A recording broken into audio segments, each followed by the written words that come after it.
शरीर की अस्वस्थता के कारण चरण पधारे।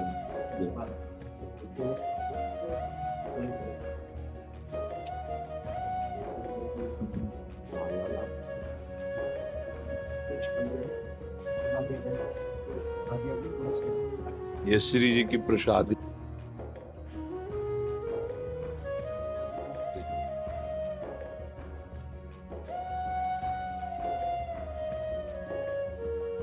बहुत कृपा करी, बड़ा सुख मिला, आप दर्शन दिए आकर। प्रभु कृपालु हैं, आप जैसे महाभागवतों के दर्शन उन्हीं की कृपा से मिलते हैं। बड़ी डॉक्टर चंचल जी भोपाल से। राधे राधे श्री हरिवंश। महाराज जी आपके चरणों में कोटि कोटि प्रणाम।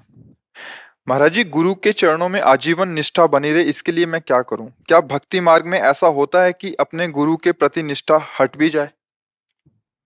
कोई भी मार्ग हो बिना गुरु के तो मार्ग ही नहीं है। मनमानी आचरण करके कोई भी आज तक परम लाभ प्राप्त नहीं कर पाया है। चाहे ज्ञान मार्ग हो, चाहे भक्ति मार्ग हो, चाहे निराकार उपासना हो, चाहे साकार उपासना हो। मुझे लगता है लौकिक सिद्धि भी गुरु कृपा से ही प्राप्त होती है, फिर परमार्थिक और पारलौकिक सिद्धि तो बहुत बड़ी बात है। गुरु के चरणों में निष्ठा उसी की रह सकती है जो गुरु आज्ञा का पालन करेगा। मंत्र मूलम गुरु वाक्यम, गुरु के वचन ही मंत्र का मूल है। गुरु सेवा का सही स्वरूप गुरुदेव की आज्ञा पर अपने तन मन प्राणों का संचलन करना। प्राण मतलब श्वास, एक एक श्वास जो गुरु प्रदत्त नाम है, एक एक आचरण गुरु आज्ञा अनुशासन में, हमारे मन का संकल्प विकल्प गुरु आज्ञा के अधीन, तब तो निष्ठा निर्वाह कर सकता है। नहीं, गुरु के बाहरी दी हुई अनुकूलता को वो कृपा मान करके हर्षित होगा, लेकिन जब वो आंतरिक कृपा करेंगे, प्रतिकूलता देंगे तुम्हारे अहंकार का नाश करने के लिए, तब फिर टिक नहीं पाएगा, फिर उसकी गुरु निष्ठा नहीं टिक पाएगी। यदि गुरु के द्वारा दिए हुए दुलार को उसने अपने सद्गुण या सेवा फल माना, तो जब गुरु शासन करेंगे उसके अहंकार पर, क्योंकि कोई भी परमार्थिक वस्तु मान युक्त पुरुष को नहीं जागृत होती, चाहे वो इष्ट जागृत करे या गुरु। मान रहित हृदय में ही आध्यात्मिक प्रकाश होता है। निर्माण अमोहा जित संग दोषा अध्यात्म नित्या विनिवृत्त कामा द्वंद्वैर विमुक्ता। यहाँ उस परम पद का स्वयं प्रकाश हो जाता है, अर्थात देहाभिमान स्थूल सूक्ष्म कारण का जीव ही नष्ट हुआ तो स्वरूप बोध हो गया। यही परम पद है, अपने दास स्वरूप का या अपने आत्म स्वरूप का जिस भाव से चल रहा है उसे अनुभव हो जाना। इस अनुभव में सबसे बड़ी बाधा है देहाभिमान, अहंकार। अहंकार के कारण ही गुरुजनों की सेवा में रहते हुए भी हम लाभ नहीं ले पाते आध्यात्मिक। इसलिए गोस्वामी जी ने कहा गुरुपद पंकज सेवा तीसरी भक्त अमान, मान रहित। अच्छा, दुलार से मान नष्ट नहीं होता, मान की पहचान दुलार से नहीं होती। जब अनुकूलता मिलती है तो सबको लगता है मेरे भगवान है, लेकिन जब तुम्हारे अहम पर चोट पहुंचे और तुम्हारी मान्यता के प्रतिकूल उनका शासन हो, क्योंकि हमारी मान्यता प्राकृतिक ही होगी, मन बुद्धि के अनुसार ही होगी, और गुरुदेव अप्राकृत चिदानंद स्थिति देना चाहते तो हमारे मन को प्रतिकूल ही लगेगी। उस समय उसको सह करके और जैसे अनुकूलता में दैन्यता पूर्वक उनका आदर और उनके वचनों का अनुगमन कर रहे थे वैसे ही करते रहे तो गुरु निष्ठा बन जाएगी। और जिसके अंदर गुरु निष्ठा आ गई तो आराध्य देव उसके अधीन हो जाते हैं, चाहे वो बोध हो चाहे वो भगवान की रति हो, दोनों में गुरु मोक्ष मूलम गुरु कृपा। बिना गुरुदेव की कृपा के न शुद्ध भक्ति प्राप्त होती है न शुद्ध बोध प्राप्त होता है। ज्ञान तब माना जाता है वास्तविक जब वो विषयों पर विजय प्राप्त कर ले। अगर विषय भोगों की लालसा बनी रही तो अज्ञान ही ज्ञान के रूप में छल कर रहा है हमारे साथ। जब ज्ञान जागृत होता है तो इंद्रियां अंतर्मुख होकर के भगवदाकार होने लगती हैं। श्रद्धावान को ही ज्ञान प्राप्त होता है। श्रद्धावान लभते ज्ञानम तत्परा संयतेन्द्रिया और ज्ञानम लब्ध्वा पराम शांति मचरेणाधिगच्छति। जब परम ज्ञान प्राप्त होता है जिसे बोध कहते हैं, अब निष्ठा विचलित नहीं हो सकती। जब तक बोध नहीं होता तो निष्ठा विचलित होने की संभावना है। इसलिए आजीवन गुरु वचनों में जिन्होंने जीवन समर्पित कर दिया वो सच्चे गुरु सेवक हैं। गुरु के चरण दबाना, गुरु का वस्त्र प्रक्षालन करना, गुरु का प्रसाद पात्र मार्जन करना, ये अहोभाग्य है। पर इतना करते हुए उनकी आज्ञा का उल्लंघन करना, उस पर ध्यान न देना, तो मुझे लगता है गुरु की आध्यात्मिक वस्तु पर अधिकार नहीं प्राप्त कर सकता वो शिष्य।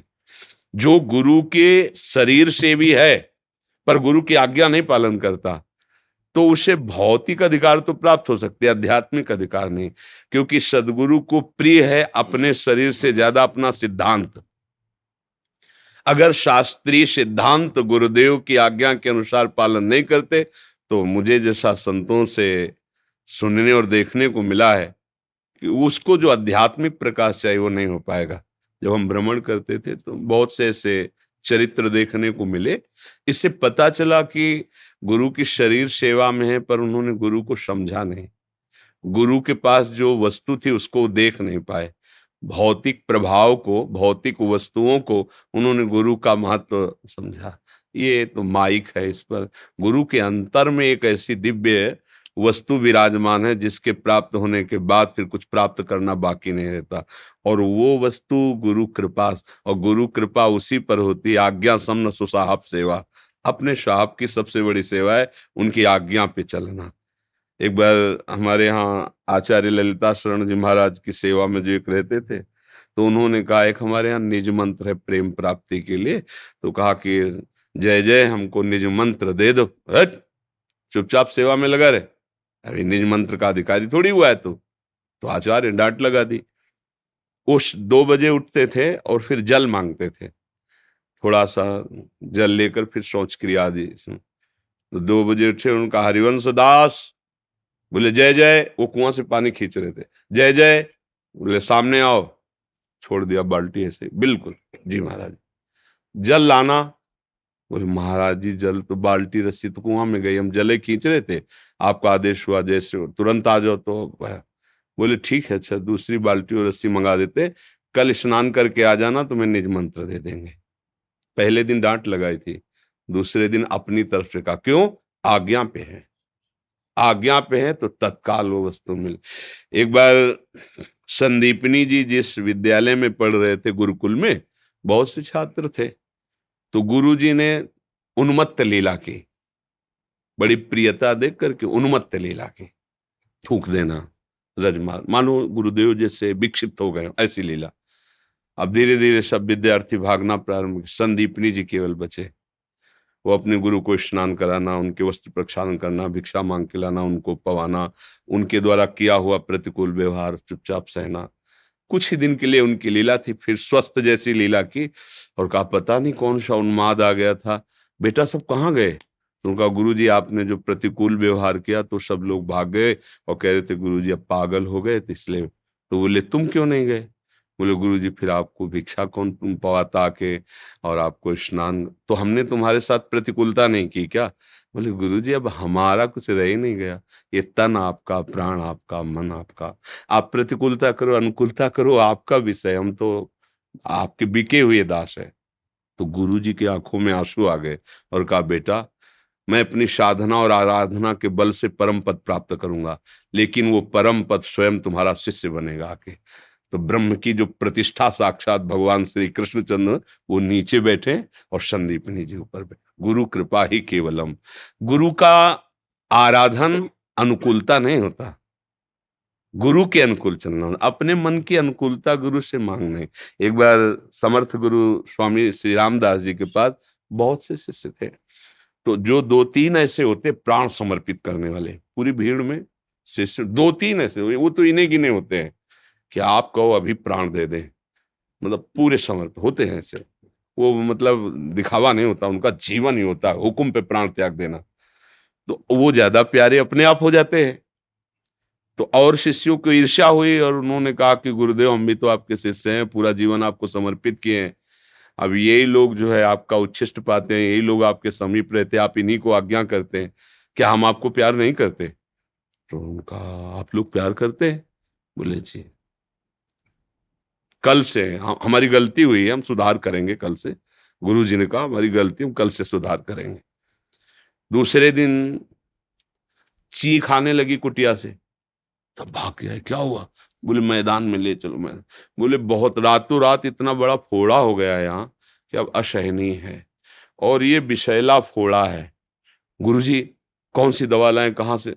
बोले हम लोग जानते हैं दवा, बाहर से नहीं लानी है, इसमें प्रारब्ध भोग मेरा आया है, ये मेरा प्राण ले जाएगा, पर अगर कोई शिष्य अगर इसके मवाद को पी ले तो वो मर जाएगा और मैं जीवित हो जाऊंगा। बढ़ो आगे, ये पीते ही मर जाएगा और मैं स्वस्थ और जीवित। पीछे खसकने लगे, मरना कौन चाहता है? अच्छा भला गुरु आज्ञा में आज तक कोई मरा है? अमरत्व को प्राप्त हो गया है, परम पद को प्राप्त हो गया। वो जो सेवा में लगे थे, तो गुरुजी ने से कहा कि एक प्राण क्या गुरुजी, अगर लाखों बार मरना होता ना तो लाखों बार मरते, आप आज्ञा कीजिए। बिल्कुल दौड़ पड़े उनमें से एक। तो बोले देखो ये मुंह है फोड़ा का, ऐसे थोड़ी पट्टी हटाए, का यहाँ मुंह लगा के तुम पियो। पिया, बहुत आनंदित हुए। बोले गुरुजी अगर रोज ऐसा पी लोगे मिले तो मस्त हो जाए, और मरे नहीं। आज गुरुजी ने पट्टी हटाई, कलमी आम बांधे हुए थे आम बंधा हुआ था, और बोले देखा तुम सब, कह रहे थे गुरु के प्राण प्यारे, हम भी तो प्यार, क्या प्यार करते हैं, अपने शरीरों को, अपने मन को प्यार करते हो, गुरु के लिए प्राण समर्पित। तब निष्ठा आती है जब आज्ञा पर। महापुरुषों के पावन चरित्रों से हम लोग शिक्षा लेते हैं। एक बार स्वामी श्री रामानंदाचार्य जी अपनी मंडली के साथ विचरण कर रहे थे, तो एक जंगल में बहुत सुंदर वृक्षावली देखकर ठाकुर जी विराजमान किए, और आचार्य चरण ने कहा जल लाओ, ठाकुर जी को पिलाओ, फिर सब प्रसादी पिए। तो जल में गंध आ रही थी पत्तों की, क्योंकि एक डाल जा रही थी ऐसे। तो उनका जंगल है, कोई काटेगा नहीं, पत्ते गिरते रहेंगे, पानी में सड़न होगी, प्रयोग में नहीं आएगा, कोई भी पथिक आएगा तो प्यास नहीं होगी। ऐसा करो इस डाल को उतना ही केवल काटो जो कुएं के ऊपर है। लंबी डाल जड़ से ऐसे आई थी। तो उनका गुरुदेव वहां से काटने में तो सुविधा है, अगर उतनी काटी जाएगी तो आदमी कुआं में चला जाएगा जो काटेगा। उनका इससे हमें मतलब नहीं, हमें सिर्फ उतनी डाल कटवानी है। संतों की उनमें खड़े हुए प्रणाम किया, आज्ञा कीजिए गुरुदेव। उनका सुना नहीं, कहा कि इतनी काटोगे तो कुआं में ही चले जाओ। बोले गुरुजी कुआं में क्या, हम नरक जाने के लिए तैयार है, आप आज्ञा तो कीजिए। तो बोले बस इतनी काट दो। तो वो चढ़ करके, अब पकड़ना भी पड़ेगा, तो उधर ही शाखाएं थी, ऐसे पकड़ा, ऐसे काटा। गुरु की आज्ञा बस इतना ही, अगर वहां मूल से काटना हो तो आराम से काट करके पूरी डाल हटा दे। गुरु आज्ञा उतना ही काटा, ये काटा तो कुल्हाड़ और वो सहित कुएं में चले गए। सब शिष्यों ने, गुरुजी वो तो मर गए होंगे। अब भाई कुछ हो, हमने आज्ञा कर दी। संतों के सबके चेहरे देखे। थोड़ी देर के बाद नमो नमः, जय हो ऐसी ध्वनि सुनाई दी, और देखे कि वो तेजस्वी स्वरूप धारण के ऊपर आ गए। वह कहाँ चले गए थे बेटा? बोले प्रभु ज्यों ही कुआं में गए तो भगवान श्री राम के पार्षद आए और मुझे साकेतपुरी ले गए, और वहां सिया राम जी का जूठन प्रसाद दिया, और आपके लिए माला प्रसादी दी है गुरुदेव। आपने अब सब परेशान की, जिनके लिए हमने जीवन अर्पित किया था, उनका साक्षात्कार ये गुरु आज्ञा। प्राणों का मोह त्याग करके यदि गुरु आज्ञा पर चले तो भगवत साक्षात्कार, गुरु ही भगवान है, भगवान ही गुरु है, ऐसा अनुभव हो जाएगा। वही अपने इष्ट स्वरूप का दर्शन करा देंगे। जब तक हम गुरुजनों की आज्ञा पे नहीं चलते तो हमारी बुद्धि त्रिगुणात्मिका माया के सलिल में बहती रहती है वो, और जब गुरु कृपा हो जाती तो बुद्धि त्रिगुणातीत हो जाती है। और भगवान का महामहिम लीलाचरित ये त्रिगुणातीत है। हमारा जो स्वरूप है वो त्रिगुणातीत है। तो बड़ी आनंद देने तो आप महाराज जी, हमें बड़ा सुख। हम जीव कहीं जा नहीं पाते संत रोग के कारण, तो हमारे जैसे माता अपना दुलार करके बच्चे के पास आती है, ऐसे आप संत जब कृपा। वहाँ भी गए थे राजेंद्र आश्रम में। जी जी, उनकी भी थोड़ी तबीयत बड़ी खराब जी। दर्शन वहाँ जाने हमारा बहुत कृपा की, कृपा करके दर्शन देते रहिएगा। जब कभी आपको समय मिले कृपा करके दर्शन देते रहिए। भजन हो। आप तो भजन स्वरूप ही है महाराज। लगता है सर मूल भजन ही है भगवान। हाँ सबका सार है। एक दिन सत्संग में कहा था, अगर हमसे कोई पूछे कि तुम्हारे जीवन की साधना का फल क्या है, तो नाम में रुचि आ गई, यही हम फल समझा है कि निरंतर नाम जपने में रुचि हो, यही जीवन का धन्यवाद।